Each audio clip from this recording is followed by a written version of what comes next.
অন্য হাদিসের মধ্যে আসছে নবীজি বলেন আফসুস সালাম, সালামকে ব্যাপক করো, সালামকে ব্যাপক করো।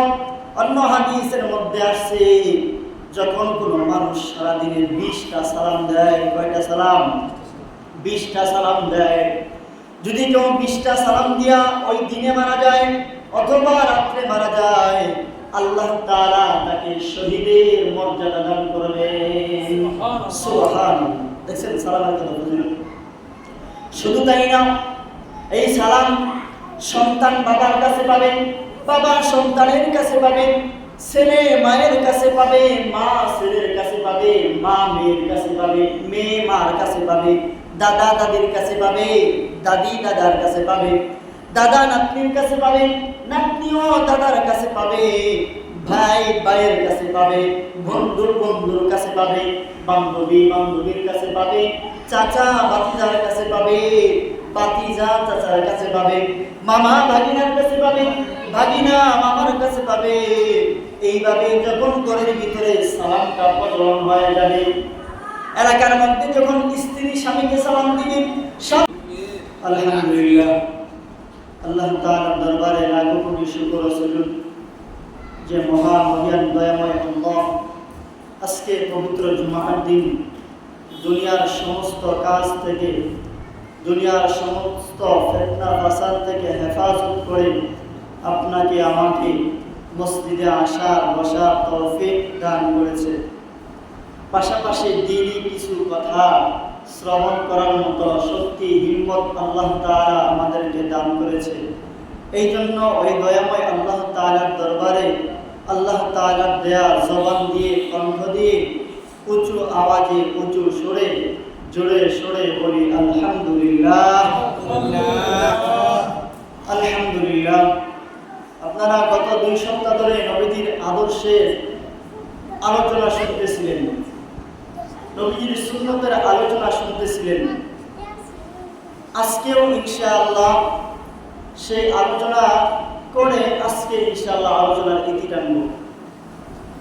আপনারা শুনতেছিলেন নবীজির জীবনী দিয়া আমাদের জীবনীকে সাজানো প্রয়োজন, নবীজির সুন্নত দিয়া আমাদের জীবনকে সুন্নতে রঙে রঙিন করা, এটা নবীজির আদর্শ দিয়ে আমাদেরকে আদর্শবান হতে হবে।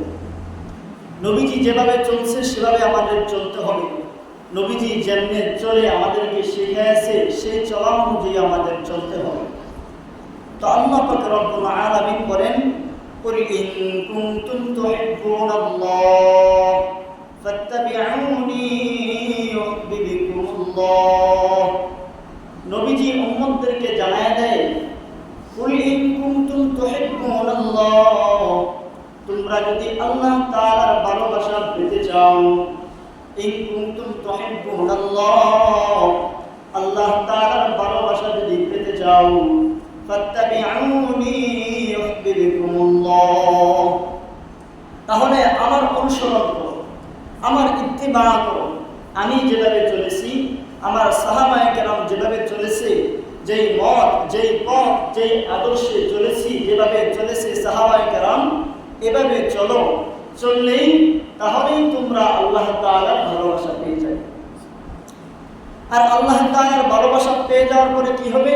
ওয়ায়াগফির লাকুম যুনুবাকুম, আল্লাহ তাআলা তোমাদের জীবনের সমস্ত গুনাহ খাতাগুলি মাফ করে দিবেন। সুবহানাল্লাহ, আল্লাহু বিল ফাদলিল আযীম।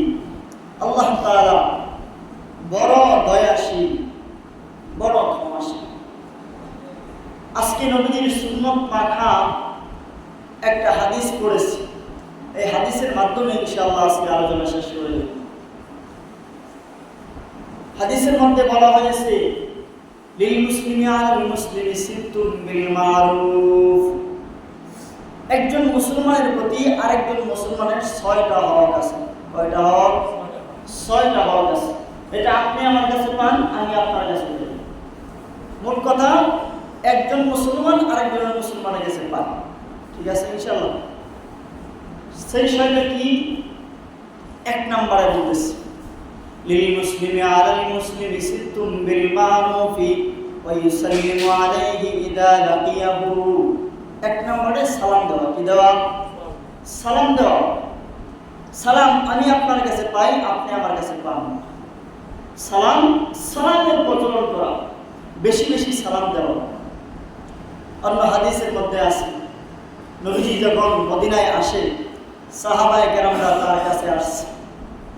এমন সময় নবীজি বলেন কয়েকটা কথা বলে, এক নাম্বার, তোমরা বেশি বেশি একে অপরের জন্য শান্তির দোয়া করো।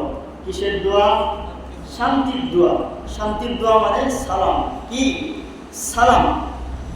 দুই নাম্বারে, তোমরা খাবার খাওয়াও, অন্যকে খাবার খাওয়াও, অন্য মানুষকে খাবার খাওয়াও, গরিব মানুষকে খাবার খাওয়াও। তিন নাম্বার, রাতের বেলা নামাজ পড়ো। যখন এই তিনটা কাজ করবা, তখন তোমরা নিরাপদে আল্লাহ তাআলার জান্নাতে চলে যাবে। সুবহানাল্লাহ। এক নম্বরে সালাম, দুই নম্বরে মানুষকে খাবার খাওয়ানো, তিন নম্বরে রাতের তাহাজ্জুদ। যখন এই তিনটা তুমি আদায় করে ফেলবা, তখন তুমি মরার সাথে সাথে নিরাপদে জান্নাতে চলে যাবে। সুবহানাল্লাহ। এই জন্য আমাদের সালামকে ব্যাপক করতে হবে। অন্য হাদিসের মধ্যে আসছে, নবীজি বলেন আফসুস সালাম, সালামকে ব্যাপক করো, সালামকে ব্যাপক করো। অন্য হাদিসের মধ্যে আসছে, যখন কোনো মানুষ সারাদিনে 20টা সালাম দেয়, কয়টা সালাম? 20টা সালাম দেয়। যদি কেউ 20টা সালাম দিয়া ওই দিনে মারা যায় অথবা রাত্রে মারা যায়, আল্লাহ তাআলা তাকে শহীদের মর্যাদা দান করবেন। সুবহানাল্লাহ। দেখছেন সালামের কথা বুঝলেন?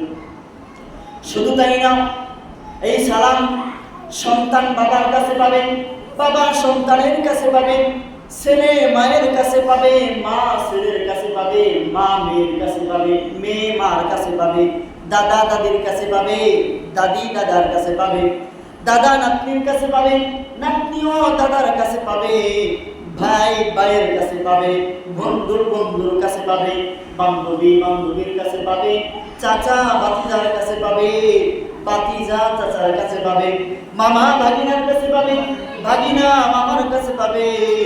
এইভাবে যখন ঘরের ভিতরে সালামটা প্রচলন হয়ে যাবে, এলাকার মধ্যে যখন স্ত্রী স্বামীকে সালাম দিবে, স্বামী স্ত্রীকে সালাম দিবে, সন্তান মা বাবাকে সালাম দিবে, মা বাবা সন্তানকে সালাম দিবে। এইভাবে যখন একে অপরের প্রতি শান্তির দোয়া করতে থাকবে, শান্তির দোয়া করতে থাকবে, তখন এলাকাটার ভিতরে রহমতের বাতাস বইতে থাকবে। সুবহানাল্লাহ। কি বলেন? আপনি যদি আমার সালাম দেন, আমিও যদি আপনারা সালাম দেই, আপনি যদি আপনার ছেলের সালাম দেন, আপনার ছেলেও যদি আপনারা সালাম দেন, সবসময় গেলে শান্তির দোয়াই করলাম, আল্লাহকে শান্তি দিব না করে? কি বলেন, দিব না?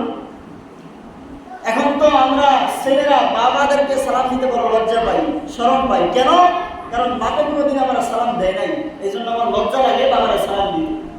আবার ঠিকই শ্বশুরের সালাম দিই, চাচা শ্বশুরের মামা শ্বশুরের সালাম দিই, কিন্তু বাবারা সালাম দিই না। কেন? বাবা আমার কোনোদিন সালাম দেয় নাই। এই জন্য আমরা যারা মুরব্বী আছি, আমরা যারা বড় আছি, ছোটদেরকে সালাম দিব। ছোটদেরকে সালাম দিতে লজ্জা বোধ করবো না? নবীজিও ছোটদেরকে সালাম দিতেন। আজকে আপনি যদি আমার ছেলেকে সালাম দেই, কালকে আমার ছেলে বাধ্য আমাকে সালাম দিবে। কি বলেন? বাধ্য না? কিন্তু আমার ছেলে তো জানে না, আমার ছেলে আমাকে সালাম দিতে লজ্জা পায়। কেন? আমি যে ছেলের সালাম দিই না, এই জন্য। আজকে থেকে আমরা সালামের আমলটা চালু করে দিই। ছেলেকে বাসায় যা সালাম দিব, স্ত্রীকে সালাম দিব। যদি স্ত্রীকে সালাম দেই, তাহলে স্ত্রীও আমাকে সালাম দিব, মায়েরও সালাম দিব, মায়ে আমারও সালাম দিব। আমরা ইনশাআল্লাহ নিয়ন্ত্রণ করতে পারি না? সালামের ব্যাপকতা চালু করে দেব। সালাম যত প্রসার করতে পারি, দৈনিক যদি 20টা সালাম দিতে পারি, তাহলে ওই দিন অথবা রাতে যদি মারা যায়, তাহলে আপনি আমি শহীদের মর্যাদা পাবো। সুবহানাল্লাহ। তাহলে এক নম্বরে সালাম। এক নম্বরে কি? সালাম। সালামটাকে ব্যাপক করতে হবে। কেমনে সালাম দিব?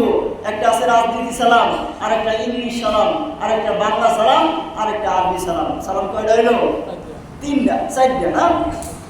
সালাম আলাইকুম ইংলিশ সালাম, সালাম আলাইকুম, সালাম আলাইকুম বাংলা সালাম। আর মাঝে মাঝে নেতারা দেয় সালাম আলাইকুম। আসি আমি নেতা। রাজনীতির সালাম। কিসের সালাম? রাজনীতির সালাম। এই 3 প্রকার সালাম যদি আপনার থাকে তাহলে আপনার এই শহীদের মর্যাদা পাইবেন না। আপনার সালাম দিতে হইব আরবি সালাম, সুন্নতি সালাম, নবীজি যেমনি দিয়েছেন সেমনি সালাম। আসসালামু আলাইকুম ওয়া রাহমাতুল্লাহ। আল্লাহ তাআলা বলেন ওয়া ইযা হাইয়িতুম বিতাহিয়্যাতিন ফাহাইয়ু বিআহসানা মিনহা আও রুদ্দুহা। মানুষদেরকে সালাম দিবা আর সালামের উত্তর দিবা, যতটুকু তোমার সালাম দিছে এতটুকু দিবা অথবা এত কিন্তু বাড়ায় দিবা। সুতরাং নবীজি যেভাবে সালাম দিছে সেভাবে আমাদের সালাম দিতে হবে। রাজনীতির সালাম দিলে কাম হইব না, বাংলা সালাম দিলেও কাম হইব না, ইংলিশ দিলেও কাম হইব না। কেমনে দেওয়া লাগবো? নবীজির আদর্শ অনুযায়ী নবীজি যেভাবে সালাম দিছে সেভাবে সালাম দেওয়া দরকার।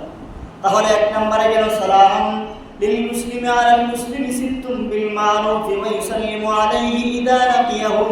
2 নম্বর ওয়া ইউজিবুহু ইযা দাআহু। একে অপরকে সাহায্য করা। কি করা? সাহায্য করা। একে অপরকে সাহায্য করা। এই সাহায্যটা কেমন হতে পারে? যে কোনো পদে হতে পারে, যে কোনো সাইডে হতে পারে। একজন মানুষ দান মিলে নিবে ভাবলাইতে, উঁচা করতে পারতেছে না, আপনি উঁচা করে দিলেন, মাথায় উঠে দিলেন। অথবা দান কাটতিস একটা মুড়ির বোঝা বানছে, এখন আপনি এখানে আছেন, তার উঠাইতে কষ্ট হইতেছে, আপনি একটু উঠে দিলেন, বিনিময়ে আপনি সব পেয়ে গেলেন, বিনিময়ে আপনি সব পেয়ে গেলেন। মা বোনেরা ওই কাজটা করতে পারে। আপনারা এটা বাড়িতে যে জানাই দিয়েন। পাশের বাড়ি মনে মহিলা এসে মাঝে মাঝে একটু মাছ পিটে দেয় না, মাথায় একটু গিলি দিয়ে দেয় না, মাথা আশ্রয় দেয় না। এই সবগুলো কাজ সওয়াব, সবগুলো কাজ সওয়াব। সওয়াবের পরিমাণটা কত জানেন? হযরতে আবু হুরায়রা রাদিয়াল্লাহু তাআলা আনহু ইতিকাফে বসে। কোথায় বসছে? ইতিকাফে বসছে। ইতিকাফে বসলে বাইরে হওয়া যায়নি? বাইরে হওয়া যায় না, বিশেষ কোনো প্রয়োজন ছাড়া। তো হযরতে আবু যর গিফারী রাদিয়াল্লাহু তাআলা আনহু ইতিকাফের মধ্যে বসছেন। এমন সময় একজন ব্যক্তি এসে বলে, হুজুর আপনার 2টা কথার দ্বারা আমার উপকার হয়, যদি আপনি 2টা কথা আমার কারণে বলেন তাহলে আমার বড় উপকার হয়। এমন সময় হযরত আবু যর গিফারী রাদিয়াল্লাহু তাআলা আনহু ওনার থেকে এই মসজিদ থেকে বের হয়ে যাইতেছে। এমন সময় আরেকজন পিছন থেকে টান দিয়ে ধরছে, এই হুজুর আপনারা ইতিকাফে বসেছেন, আপনি যাইতেছেন ইতিকাফ থুইয়া? কারণ ইতিকাফ তো আমি 10 দিন বসছি, আর আমি যদি এই ব্যক্তিটার উপকার হয় আমার দ্বারা, আমি যদি এই মানুষটার উপকার করতে পারি তাহলে 10 বছর ইতিকাফের সওয়াব আল্লাহ তাআলা আমাকে দিবেন। সুবহানাল্লাহ। কি বলেন? কম সওয়াব নেই, 10 বছর ইতিকাফের সওয়াব। হয়তো আমার ইতিকাফ কবুল হইতে পারে, নাও হইতে পারে, গ্যারান্টি নাই, কিন্তু আমার যে সওয়াব এটা আইছে এটা গ্যারান্টি আছে। সুবহানাল্লাহ বলবেন না? তাহলে আমরা মানুষের উপকার করব কিনা বলেন? টাকা দিয়া পারি, যেমনে পারি, যার যেভাবে সামর্থ্য অনুযায়ী যেভাবে পারি, শ্রম দিয়া পারি, ধন দৌলত দিয়া পারি, সম্পদ দিয়া পারি, যেভাবে পারি সেভাবে আমরা মানুষকে সাহায্য সহযোগিতা করব। আর মানুষকে সাহায্য সহযোগিতার মাধ্যমে আল্লাহ তাআলা আমাদেরকে 10 বছর ইতিকাফ করার সওয়াব দান করবেন। সুবহানাল্লাহ। এই সাহায্য টাকা দিয়ে হতে পারে, কিন্তু টাকা দিয়ে তো আমরা বর্তমানে সাহায্য করি, নিজেদের উপকার বাড়ি হয়। কি বলেন? বাড়ি হয় না? বুঝেনি তো কোন দিক দিয়ে বাড়ি হয়। কেউ যদি 10,000 টাকা হাওলাতের জন্য আসে, বলে যে 10,000 টাকা দিব, সমস্যা নাই, নাকি তুই 20 নে, 30 নে, লাখ দিব, সমস্যা নাই, আমারও কিছু দিন লাগবে। কি বলেন? আছে না? এই যে বাড়তি টাকাটা নিতেছে, টাকা দিয়া টাকা নিতেছে, টাকা দিয়ে অন্য মাল নিতে পারে, কিন্তু টাকা দিয়ে টাকা নিতে পারবো না। এটার অনেক পেঁচ আছে, মাসলা মাসাইল আছে। এখানে সহজে কিছু বলে যাইতেছি, আবার ভিতরে যেয়ে পরে আবার পেঁচ লাগাই না, লাগে ভালো করে যাই না নিয়ে। তো টাকা দিয়ে টাকা যারা এভাবে নেয়, এটাকে কি কয় আমাদের ব্যাপারে? রিবা। আরবি ভাষায় রিবা বলে। কি বলে? রিবা। আর যেটা আমরা বাংলায় কি বলি? সুদ। বাংলায় কি বলি? সুদ। মানুষদেরকে উপকার করি ঠিক আছে, কিন্তু উপকারের বিনিময় আগে নিয়ে নেই, অথচ 10 বছর আল্লাহ তাআলা ইতিকাফের সওয়াব আল্লাহ তাআলা আমাদেরকে দিয়েছেন। এর থেকে আল্লাহ আমার কিছু আসেনি? 1000 টাকা নিলাম, কালকে খেয়ে শেষ, আজকে খেয়ে শেষ, হঠাৎ করে অসুস্থ হয়ে গেলাম, 10,000 টাকা গেল না, এলাম নিয়ে আল্লাহ বলে কি? কিন্তু আমরা যে 10 বছর ইতিকাফের সওয়াব পাইতেছি, এটা তো লস নাই। কি বলে? লস আসেনি? লস নাই। প্রতিদিন আপনি আমি যদি একটা একটা করে মানুষের উপকার করি, কতরা কতরা দরিয়া সওয়াব কিয়ামতের ময়দানে আর ফুটা ফুটা পানি থেকে কিন্তু নালা হয়। কি বলেন? হয় না? আপনার যখন আজকে একটা উপকার, কালকে একটা উপকার, এরকম ছোট্ট ছোট্ট উপকার থেকে কিয়ামতের ময়দানে, আমরা হাসরের ময়দানে যখন দেখব, এই ছোট্ট ছোট্ট উপকারগুলো আমাদের বিশাল পাহাড় হয়ে গেছে সব। সুবহানাল্লাহ। এই জন্য মানুষের উপকার করা। কেউ যদি সুদ নেয় তার সর্বোচ্চ গুনাহ হলো ফাযানু বিহারবিন মিনাল্লাহি ওয়া রাসূলি, ফাযানু বিহারবিন মিনাল্লাহি ওয়া রাসূলি, আল্লাহ এবং রাসূলের সাথে যুদ্ধ করা। আল্লাহ এবং রাসূলের সাথে যুদ্ধ করা এটা হলো সবথেকে বড় কবিরা গুনাহ। 70টা গুনাহের ভিতরে সবথেকে বড় সেটা কি? ফাযানু বিহারবিন মিনাল্লাহি ওয়া রাসূলি, আল্লাহ এবং রাসূলের সাথে যুদ্ধ করা। আমি যুদ্ধ ঘোষণা করতেছি, 1000 টাকা নিলাম না, রাসূলের বিরুদ্ধে আল্লাহর বিরুদ্ধে যুদ্ধ ঘোষণা করলাম। আর সব থেকে নিম্ন গুনাহ আমরা মোটামুটি জানি, মায়ের সাথে জেনার গুনাহ। নাউযুবিল্লাহ, কত কঠিন গুনাহ না? তাহলে 1 নাম্বার মানুষকে সালাম দেওয়া, সালামের ব্যাপকতা করা। সালাম দিলে কি হবে? যদি দৈনিক 20টা সালাম দিয়া দুনিয়া থেকে যেতে পারি, তাহলে আল্লাহ তাআলা আপনাকে আমাকে শহীদের মর্যাদা দান করবেন। সুবহানাল্লাহ। 2 নাম্বার, আমরা যদি মানুষের উপকার করতে পারি, উপকারের বিনিময়ে আল্লাহ তাআলা 10 বছর ইতিকাফের সওয়াব দান করবেন। সুবহানাল্লাহ। 3 নাম্বার, ওয়াইশাম্মিতুহু ইদা আতসা, ওয়াইশাম্মিতুহু ইদা আতসা, কেউ যদি হাঁচি দেয়, হাঁচির সাথে আলহামদুলিল্লাহ বলা। কি বলা? হাঁচি দিলে আলহামদুলিল্লাহ বলা। আর যদি কেউ শুনে ইয়ারহামুকাল্লাহ বলা, ইয়ারহামুকাল্লাহ বলা, ইয়ারহামুকাল্লাহ বলা। হাঁচি দিয়ে আলহামদুলিল্লাহ বলবো কেন? কথা আছে না? হাঁচি দিলাম, আমার আলহামদুলিল্লাহ বলার কি আছে? নিয়ামত পাইলেই আমি আমাদের শুকরিয়া আদায় করি। তাহলে এখানে আল্লাহ তাআলা কি নিয়ামত রাখছে শুনেন। সায়েন্স বিজ্ঞান বলে, যখন কোনো মানুষ হাঁচি দেয়, হাঁচি দেওয়ার সাথে নাক মুখ দিয়া যে তরলগুলো বের হয়, যে পদার্থগুলো বের হয়, সেই পদার্থের ভিতরে 80 প্রকার রূপ বের হয়ে যায়। সুবহানাল্লাহ বলবেন না? এটা কি নিয়ামত না? কি বলেন? নিয়ামত না? অন্য সায়েন্টিস্টদের আরেক গবেষণায় পাওয়া যায় প্রায় 3000 রূপ। কত রূপ? 3000 রূপ বের হয়ে যায়। 3000 ব্যাকটেরিয়া বের হয়ে যায়। 3000 ব্যাকটেরিয়া বের হয়ে যায় একবার হাঁচি দেওয়ার মাধ্যমে। তাহলে শুকরিয়া আদায় করার দরকার আছে না নাই? আছে না? তাহলে আমরা হাঁচি দিলে কি বলবো? আলহামদুলিল্লাহ বলবো। আর যদি কেউ শুনতে পায় আমার আলহামদুলিল্লাহটা, তাহলে সে ইয়ারহামুকাল্লাহ বলবে। কি বলবে? ইয়ারহামুকাল্লাহ। আর যদি ইয়ারহামুকাল্লাহটা আমি শুনতে পাই, তাহলে ইয়াহদিকুমুল্লাহু ওয়া ইউসলিহু বালাকুম, ইয়াহদিকুমুল্লাহু ওয়া ইউসলিহু বালাকুম, এটা আমি বলবো। তাহলে এটাও একটা মুসলমানের হক। হাঁচি দিলে আলহামদুলিল্লাহ বলা, কেউ শুনতে পাইলে ইয়ারহামুকাল্লাহ বলা। এরপরে আসেন ওয়ায়াত্তাবিউ জানাজাতাহু ইদা মাতা, না ওয়ায়াউদুহু ইদা মারিদা, ওয়ায়াউদুহু ইদা মারিদা। 4 নম্বরে ওয়ায়াউদুহু ইদা মারিদা, যখন কোনো মানুষ অসুস্থ হয়ে যায়, যখন কোনো মানুষ অসুস্থ হয়ে যায়, অসুস্থ ব্যক্তির সেবা শুশ্রূষা করা, অসুস্থ মানুষের খোঁজ নেওয়া, তার সেবা করা, টাকা পয়সা লাগলে টাকা পয়সা দিয়ে সহযোগিতা করা, সেই সমস্ত মানুষদেরকে দেখতে যাওয়া। যখন কোনো মানুষ অসুস্থ মানুষকে দেখতে যাবে, তার সেবা করবে, সেবা করার মাধ্যমে আল্লাহ তাআলা তাকে পুরস্কৃত করবে। সেই পুরস্কারটা কি জানেননি? আল্লাহ তাআলা যেই বান্দাটা দেখতে যাবে তার জন্য জান্নাতের ভিতরে একটা বালাখানা বানায় রাখবে। সুবহানাল্লাহ। তাহলে অসুস্থ মানুষকে দেখলে লাভ না লস? কি বলেন? লাভ না? পাশাপাশি আরো কিছু লাভ আছে। এটা আপনার দিনের থেকে অনেক সময় দেখবেন মনটা ভাঙা যায় অসুস্থ মানুষদের দিকে। অসুস্থ মানুষ দেখলে মন চায়, আরে লোকটা অসুস্থ, আমারও তো আল্লাহ অসুস্থ করতে পারতো। এই অনুযায়ী এই অনুভূতিটা এসে আপনার মসজিদে আসতে মন চায় বা আপনার নেক কাজ করতে মন চায়। এটা অসুস্থ মানুষের কাছে গেলে আপনি টের পাবেন। অথবা হাসপাতালে গেলে আপনি দেখতে পাবেন হাজার হাজার মানুষের ভিড়ে যখন দেখবেন আল্লাহ আপনাকে সুস্থ রাখছে, তখন নিয়ামতের শুকরিয়া এমনি আদায় করতে মন চায়। আপনি কেন আল্লাহর নাফরমানি করবেন? তখন আল্লাহ তাআলা আপনার ভিতরে একটা সমজ দিয়া দিবে, আপনার ভিতরে একটা বুঝ দিয়া দিবে। সেই বুঝের মাধ্যমে এমন কি আছে আপনি হেদায়েত পেয়েও দিতে পারেন। এই জন্য অসুস্থ মানুষকে দেখতে যাওয়া, অসুস্থ মানুষের সেবা শুশ্রূষা করা, এটা আমি আপনার কাছে পাই, আপনিও আমার কাছে পান। এদিক সেদিক তাকায়েন না, আমার দিকে তাকান, কথাগুলো শুনেন। বুঝছেন? তো অসুস্থ মানুষের সেবা শুশ্রূষা করা, এটা কি একজন মুসলমানের প্রতি আরেকজন মুসলমানের হক। একজন মুসলমানের প্রতি আরেকজন মুসলমানের হক। এটা মুসলমান ভাই হিসেবে, মুসলমান হিসেবে আপনি আমার কাছে পান, আমিও আপনার কাছে পাই। এটা এটা মুসলমানের হক। তাহলে 4 নাম্বার গেল কি? অসুস্থ ব্যক্তি হলে তাকে দেখতে যাওয়া। 5 নাম্বার ওয়ায়াত্তাবিউ জানাজাতাহু ইযা মাতা, যখন কোনো মানুষ মারা যায়, যখন কোনো মানুষ মারা যায় তখন তার জানাজায় শরীক হওয়া, তখন তার জানাজায় শরীক হওয়া। এই কথা বলেন না, যখন কোনো মানুষ মারা যায় তখন তার জানাজায় শরীক হওয়া, এটা আমার কাছে একজন মুসলমান হিসেবে একজন মুসলমান পায়, এটা মুসলমানের হক।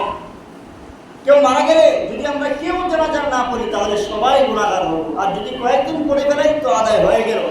তবে পড়লে সওয়াব আছে, পড়লে সবাই যদি যায় আমাদের লস নাই, সবাই গেলে আমাদের লস আছে নি? রাসূল সাল্লাল্লাহু আলাইহি ওয়াসাল্লামকে জিজ্ঞাসা করা হয়েছে, ইয়া রাসূলুল্লাহ যদি জানাজা পড়ি, নবীজি বলেন যদি কেউ জানাজা পড়ে তাহলে 1 কেরাত সওয়াব হয়। কয় কেরাত? 1 কেরাত। এবার সাহাবায়ে কেরাম জিজ্ঞাসা করলো 1 কেরাত সওয়াব কতটুকু? নবীজি বলেন 1 কেরাত সওয়াব হলো উহুদ পাহাড় পরিমাণ। সুবহানাল্লাহ। তাহলে কেউ যদি জানাজায় শরীক হয় তাহলে 1 কেরাত সওয়াব পাবে। যদি কেউ মাটি দেয় কবরে সেও 1 কেরাত সওয়াব পাবে। যদি কেউ কবর খনন করে দেয় সেও 1 কেরাত সওয়াব পাবে। যদি কেউ ধৌত করে দেয় মুর্দাকে তাহলে সেও 1 কেরাত সওয়াব পাবে। তাহলে এইভাবে যদি আপনি মৃত ব্যক্তিকে প্রত্যেকটা কাজ করতে থাকেন মৃত্যু ব্যক্তি, তাহলে আপনি কতগুলো কেরাত সওয়াব পেয়ে গেলেন? আপনি মৃত্যু গোসল করানো থেকে শুরু করে গোসল করানো, জানাজা, এরপরে মাটি দেওয়া, কাফন দাফন, কবর খনন করা, যদি আপনি প্রত্যেকটা কাজে শরীক হতে পারেন তাহলে আপনি কতগুলো কেরাত সওয়াব পেয়ে গেলেন? কতগুলো উহুদ পাহাড় পরিমাণ সওয়াব পেয়ে গেলেন। সুবহানাল্লাহ। তাহলে আমরা মানুষ মারা গেলে জানাজা পড়তে যাব কি যাব না? বলেন না, যাব। এটা আমার কাছে একজন মুসলমান পায়। নবীজি বলেন মানুষ 6টা হক, এটা একজন মুসলমানের কাছে আরেকজন মুসলমান পায়। তার মধ্যে 5 নাম্বার কি? যখন কোনো মানুষ মারা যায় সেই ব্যক্তিকে দাফন কাফন করানো, তার কবর খনন করা, তার জানাজা পড়া, তাকে মাটি দেওয়া। যদি এই কাজগুলো করি বিনিময়ে আমরা 1 কেরাত করে সওয়াব পাবো। প্রত্যেকটা কাজের জন্য 1 কেরাত করে। এমন না যে জানাজা থেকে শুরু করে মাটি দেওয়া পর্যন্ত 1 কেরাত। আল্লাহ কিপটা না, আল্লাহ কি কিপটা না। আল্লাহ তাআলার কাছে সব কিছুর খাজানার মালিক। ওয়ালিল্লাহি খাযাইনুস সামাওয়াতি ওয়াল আরদ, আসমান জমিনের খাজানা কার কাছে? আল্লাহর কাছে। অতএব আল্লাহ আপনাকে দিতে কি বলতা করবে না, কিন্তু আমরা কি বলতা করি? কি বলেন? আমরা কি বলতা করি? কারণ আমাদের কাছে এত ধন সম্পত্তি নাই। 6 নাম্বার ওয়ায়াত্তাবিউ জানাজাতাহু ইযা মাতা ওয়া ইউহিব্বু লাহু মা ইউহিব্বু লিনাফসিহি, নিজের জন্য যা পছন্দ করি অপরের জন্য তাই পছন্দ করব। নিজের জন্য যা পছন্দ করি অপরের জন্য তাই পছন্দ করব। একজন মানুষকে মারা এটা কি আমার পছন্দ? কি বলেন? আপনাদের কি আর পছন্দ নেই মারা? তাহলে কাউরে আমরা মারবো নি?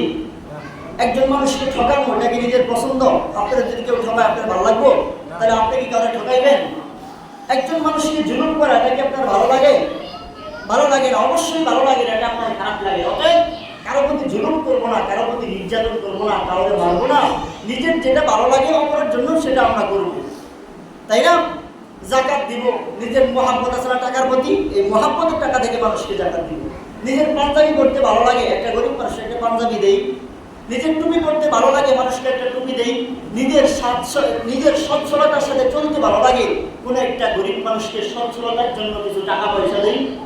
কোনো একটা গরিব মানুষকে অল্প কিছু টাকা দিয়ে একটা ব্যবসা করাই দেয় গরিব মানুষকে, যাতে করে সেও সচ্ছলতার সাথে চলতে পারে। এইভাবে আপনি যদি হার লাইনে চিন্তা করেন, উপকারেন, মানে আমার যেটা ভালো লাগে সেটা মানুষের জন্য করা, এবং অনেক কাজ পেয়ে যাবেন। এখানে এত কথা বলার মতো না, আপনি এটাতে মিলাই নেবেন, অনেক কথা পেয়ে যাবেন যে আমার দ্বারা আমার যেটা ভালো সেটা মানুষের জন্য যদি ভালো করতে চাই এমন অনেক কাজ পেয়ে যাবেন, অনেক কাজ পেয়ে যাবেন। এই সমস্ত কাজগুলি আপনার কাছে একটা মুসলমান পায়, আপনিও একটা মুসলমানের কাছে পান। অতএব এই পর্যন্ত 6টা গেল। কয়টা গেল? 6টা। 1 নম্বরে সালাম দেওয়া, 2 নম্বরে মানুষের সাহায্য করা, 3 নম্বরে কি ওই সঙ্গীত হইদা আতসা, হাঁচির জবাব দেওয়া, হাঁচির জবাব দেওয়া। 4 নম্বরে কোনো অসুস্থ ব্যক্তি থাকলে তাকে দেখতে যাওয়া। 5 নম্বরে জানাজায় শরীক হওয়া। 6 নম্বরে নিজের জন্য যা ভালো লাগে, নিজের জন্য যা পছন্দ করি অপরের জন্য তাই পছন্দ করা। এই 6টা হক একজন মুসলমানের কাছে আরেকজন মুসলমান পায়, একজন মুসলমানের কাছে আরেকজন মুসলমান পায়। অতএব আল্লাহ তাআলা আমাদের এই 6টা হক জেনে বুঝে আমল করার তৌফিক দান করুন।